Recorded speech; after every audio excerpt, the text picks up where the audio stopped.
भागवत भगवान की जय, प्रभु रामचंद्र भगवान की जय। अंशुमान दिलीप भगीरथ ने प्रसन्न किया, 3 पीढ़ियों ने तप किया, तब कहीं गंगा माई आई, गंगा माता आई और उससे हम सभी पीढ़ियों का, पितरों का हमारा कल्याण हो रहा है। तो ये 3 पीढ़ियाँ रामचंद्र प्रभु जी के कुल के अंशुमान, दिलीप और भगीरथ 3 पीढ़ियों ने तप किया तो गंगा मैया आती है। क्यों? उन्होंने बुलाया अपने पितरों के कल्याण के लिए, उद्धार के लिए। पितरों ने आशीर्वाद दिया, इस कुल में तेजस्वी राजा होंगे, पितरों के आशीर्वाद आपको बहुत फलीभूत होंगे। हमारे श्री गुरु महाराज कहते हैं कि एक बार आपकी दिवाली की पूजा छूट गई, चलेगा, गलती से आप कभी कर नहीं पाए, पर पितरों के जो 15 दिन हैं, इसमें पितरों की पूजा नहीं किए तो आपको इसका बहुत दोष भुगतना पड़ेगा। क्यों? देवताओं की पूजा तो कोई भी करेगा, उनको खिलाएगा, पर पितर आपके ही भरोसे रहते हैं। उस समय आप उनको तिलांजलि वगैरह जो उनके लिए श्राद्ध इत्यादि कर्म नहीं करते हैं तो आपको वो पीड़ादायक श्राप और दे सकते हैं। उनके आशीर्वाद भी आपको विशेष काम आएंगे। तो पितरों ने आशीर्वाद दिया, गंगा माई आई, पितरों का उद्धार हुआ, तो इस राजा में तेजस्वी राजा होंगे। तो गंगा जी शिव जी ने जटाओं में धारण किया, फिर स्थान दिया, पृथ्वी पर आई। इस राजा में इस परिवार में, इस कुल में, प्रभु रामचंद्र के कुल में एक से एक राजा हुए। खड़गांग राजा हुए, दिलीप गोभक्त हुआ, रघु दान में उनका ऐसा दान वो करते थे कि पूरी संपत्ति दान में दे देते थे। सिर्फ अपने खाने का एक पात्र रखते थे और बाकी पूरी संपत्ति दान में दे देते थे। अज प्रतापी राजा हुए, दशरथ जी पुण्यशाली हुए। इस पवित्र कुल में प्रभु रामचंद्र का जन्म हुआ। मधुर मधुर नाम सीताराम सीताराम, मधुर मधुर नाम सीताराम सीताराम, सीताराम सीताराम सीताराम, जय सीताराम, मधुर मधुर नाम सीताराम सीता। रावण को मारने के लिए प्रभु को आए नहीं थे। रावण प्रभु रामचंद्र जी कहते हैं सुंदरकांड में, जग में सखा निशाचर जेते, लक्ष्मण हनई निमिष में तेते। हमारा लक्ष्मण इतना प्रभावशाली है, इतना वीर है कि जगत में जितने भी रावण हैं, जितने भी दैत्य पिशाचर हैं, उसको लक्ष्मण 1 सेकंड में, 1 मिनट में मार सकता है, कुछ ही समय में मार सकता। उसके लिए प्रभु को आने की जरूरत नहीं है। प्रभु को तो भगवान का मुख्य कार्य जो है वो तो है सज्जनों की रक्षा करना और दैत्यों का नाश करना, पर उसके लिए भगवान को आना नहीं पड़ता। श्री गुरु महाराज कहते हैं जिसकी कई फैक्ट्रियां हैं, 10 फैक्ट्रियां हैं, उसके कोई फैक्ट्री में कोई गड़बड़ हो गई तो उसको हर जगह भागना नहीं पड़ता, फोन भी करना नहीं पड़ता, उसकी व्यवस्था बनी हुई है, खुद ही काम होते रहता है उसका। प्रभु की भी व्यवस्था ब्रह्मा जी ने बना के रखी है। 33 देवताओं को 33 करोड़ समझ लिया गलती से, और 33 देवताओं के ऊपर पृथ्वी का कार्यभार सौंपा। भाई इसकी जो पुण्य करता है, पाप करता है, उस हिसाब से उसको दंड दो। तो देवता तो हमारे हिंदू धर्म में सिर्फ 5 ही है। राम कृष्ण यानी नारायण के रूप, शिव जी की शिवलिंग का ज़्यादा महत्व है, पूजन का बहुत अपार महत्व है। दुर्गा माता 3 नंबर, 4 नंबर सूर्य भगवान और 5 नंबर गणेश भगवान, 5 ही देवता है। 4 की पूजा थोड़ी थोड़ी किया, उसमें से एक जो मुख्य देवता है, आपको जो प्रिय है, उसको इष्ट देव कहते हैं। तो हिंदू धर्म में कोई कहे तो सिर्फ 5 ही देवता है। 5 में से भी 4 की पूजा थोड़ी किए और 1 की पूजा मुख्य किए। तो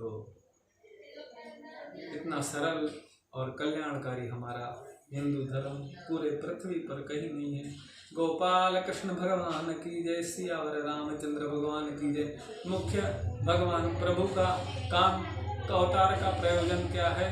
भगवान शिक्षा देने के लिए आए हैं।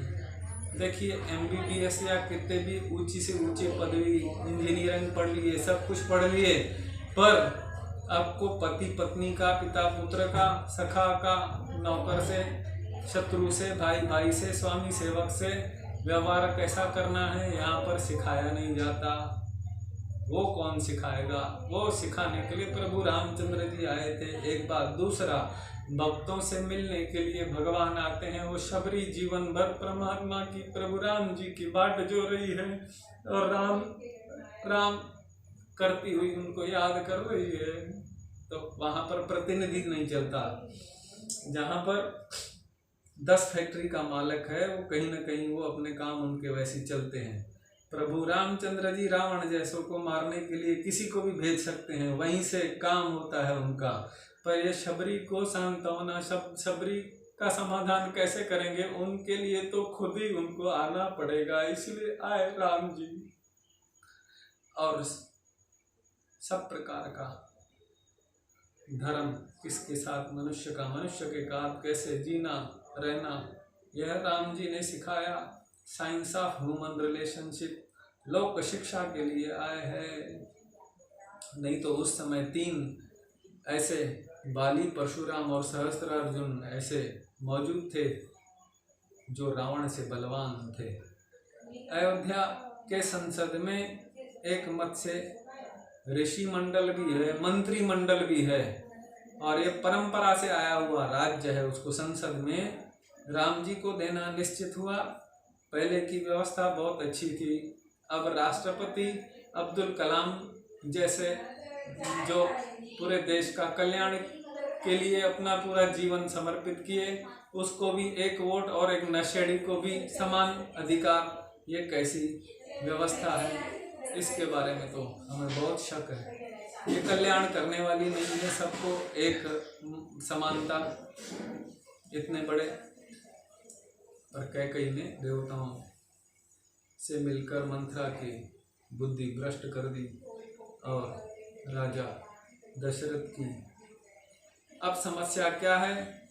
बहुत परेशानी में फंस गए। भरत को राज्य देते हैं तो संसद लोकतंत्र के सामने झूठे पड़ते हैं, और राम जी को राज्य देते हैं तो व्यक्तिगत जीवन में दोष लगता है, कलंक लगता है। दोनों में ऐसे फंस गए, उनको समझ में नहीं आ रहा। प्रभु रामचंद्र जी उनको इस महाभयानक परेशानी से, जिसका रास्ता किसको दिखता नहीं, वहां से निकालने के लिए दृढ़ संकल्प है। लक्ष्मण जी क्रोधित हो उठे, भाई ये जवान हमारी छोटी माँ के चक्कर में आकर, ये हमारा पिताजी जो है ये इस उम्र में प्रभु रामचंद्र को बिना कोई अपराध के 14 वर्ष का वनवास, इनको दंड देना चाहिए। लक्ष्मण जी का इस प्रकार का व्यवहार देखकर प्रभु रामचंद्र जी कहते हैं, हमारे पिता लक्ष्मण, तुमसे ये उम्मीद नहीं। लक्ष्मण के शब्द सुनकर राम जी के नेत्रों में आंसू आ गए। हमारे पिता निष्कलंक है, जीवन में उनसे कोई चूक नहीं हुई। अब ऐसा नहीं है कि वो संपत्ति इस प्रकार की नहीं है कि बिहार के एक राजा गए लालू जेल में और अपनी पत्नी को बिठाते हुए गए, उनकी जो मर्जी आए वैसा करे, ऐसा नहीं है। लक्ष्मण के शब्द कायदे के हिसाब से सही है, पर राम जी के आंखों में आंसू आ गए। पिता हमारे निष्कलंक है, जीवन में उनसे कोई भी चूक नहीं हुई, और जीवन की उत्तरावस्था में वो बड़े धर्म संकट में पड़ गए। लक्ष्मण, प्रभु रामचंद्र कहते हैं, पुत्र का यही कर्तव्य होना चाहिए कि मुसीबत में पड़े हुए पिता को, तुम्हारे मुख से इस प्रकार के शब्द अच्छे नहीं। मुझे विद्रोह नहीं सिखाओ, मुझे कर्तव्य के मार्ग पर प्रशस्त होने दो। पिता का पुत्र पर जीवन पर आजीवन अधिकार रहता है, ये मानने वाला मैं पुत्र हूँ। प्रभु रामचंद्र भगवान की जय। प्रभु चल पड़े, मार्ग ऐसा निकाला दशरथ जी का, उन्होंने कहा ये मेरे जीवन का व्रत है, और प्रभु चल पड़े। जिस दिन उनके राज्याभिषेक होना था युवराज के पद पर। उस दिन प्रभु रामचंद्र वन की ओर चल पड़े। प्रभु रामचंद्र भगवान की जय। अब कुछ ऐसी बातें हैं कि उसका बहुत सारा समाधान जो है वो वाल्मीकि कथा में मिलता है। प्रभु रामचंद्र जी ने या दूसरों ने क्यों नहीं कहा जब तक भरत और शत्रुघ्न आ नहीं जाते, वो अपने ननिहाल गए हुए थे, तब तक आप रुक जाइए, वो आएंगे तो फिर इतना बड़ा उत्सव है, इतना बड़ा काम है। तो पर दशरथ जी के बार बार ऐसे सपने बुरे बुरे आ रहे हैं कि अयोध्या पर महाभयानक संकट आने वाला है और आपकी मृत्यु के भी चिन्ह दिख रहे हैं, ऐसा ज्योतिषियों ने और जानकारों ने उनको बताया। इसीलिए वो थोड़ी जल्दबाजी कर रहे हैं। बहुत सारी बातें हैं, वो वाल्मीकि रामायण में विस्तार से दिया हुआ है।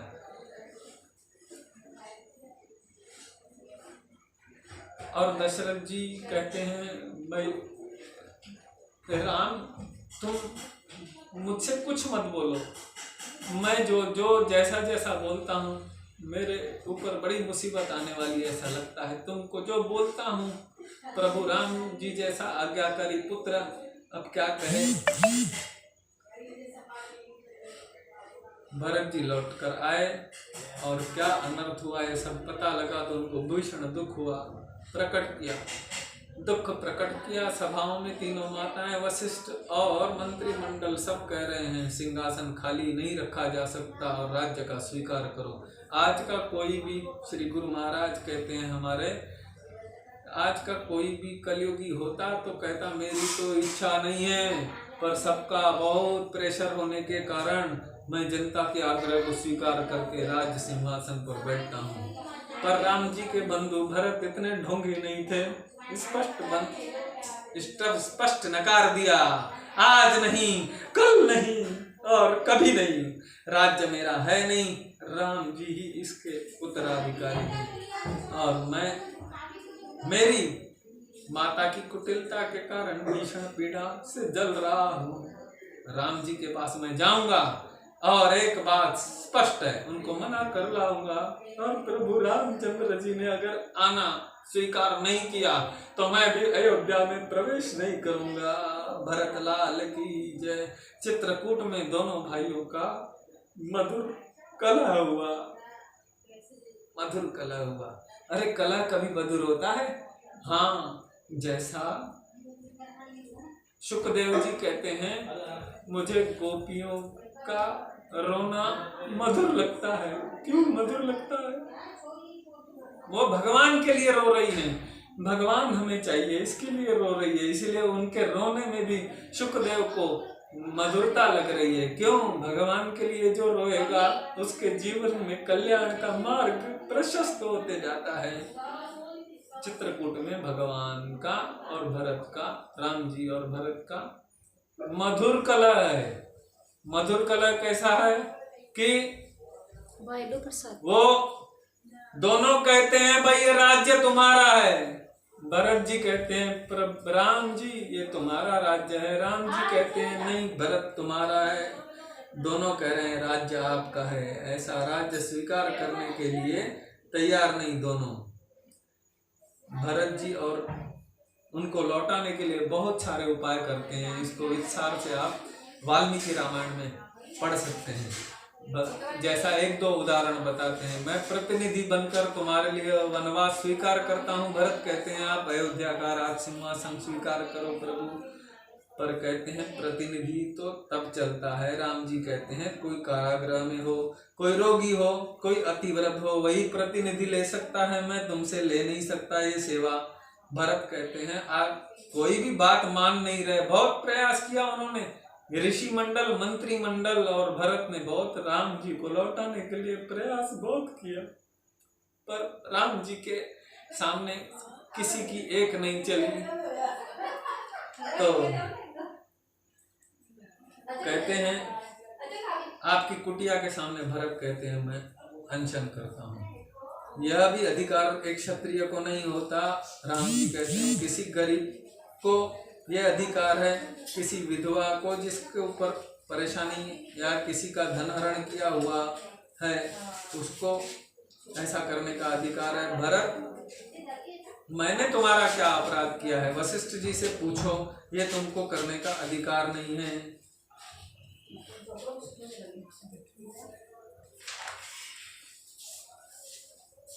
राम जी कहते हैं, सुनो भरत, धर्म तो यही है, मैंने जैसे मैं वनवास में रहकर पिता को असत्य के कलंक से बचा रहा हूं, वैसे ही दूसरे वरदान के अनुसार तुम भी राज्य स्वीकार करके उन्हें कलंक से बचा लो।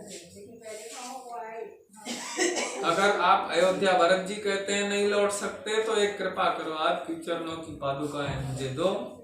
और आप तो धर्म धुरंधर है रामभद्र, मैं आपसे जीत नहीं सकता। मैंने बहुत कोशिशें की, दलीलें दी, सब बेकार हो गई। इतना समाज और गुरुजनों को यहाँ इसीलिए लाया था कि मेरे प्रयास असफल नहीं होंगे, पर मैं असफल हो गया। भरत लौटे, नंदीग्राम में तपस्वियों जैसा जीवन व्यतीत कर रहे हैं और पादुकाएं सिंहासन पर पधराई, शत्रुघ्न राजपाट की व्यवस्था देख रहे हैं और कहते हैं स्वर्गीय सुधा को भी से भी ऊंची है श्री रामचंद्र भगवान की कथा। प्रभु रामचंद्र भगवान की जय। ये संक्षेप में प्रभु रामचंद्र की कथा आपकी अभी भागवत कथा पितरों की शांति के लिए यहाँ पर हो रही। आज 5वां दिन है और मधुर मधुर नाम सीताराम सीताराम। जिन्हें भी भागवत कथा, राम कथा, देवी कथा, शिव कथा, हनुमान चालीसा, सुंदरकांड पर प्रवचन 1-2 दिन की कथा या पूरी कथा करानी हो, वो मार्च 22 के बाद संपर्क कर सकते हैं और निःशुल्क कथा होगी, पैसा एक भी नहीं लगेगा। हमारे गुरु महाराज की कृपा से हम थोड़ा थोड़ा सीख रहे हैं, ज़्यादा तो नहीं आता। हमारे गुरु महाराज की कथा YouTube पर उपलब्ध है, उसको आप देख सकते हैं और थोड़ा थोड़ा सीख रहे हैं, ज़्यादा नहीं आती पर निःशुल्क कथा 9420853841। गोपाल कृष्ण भगवान की जय।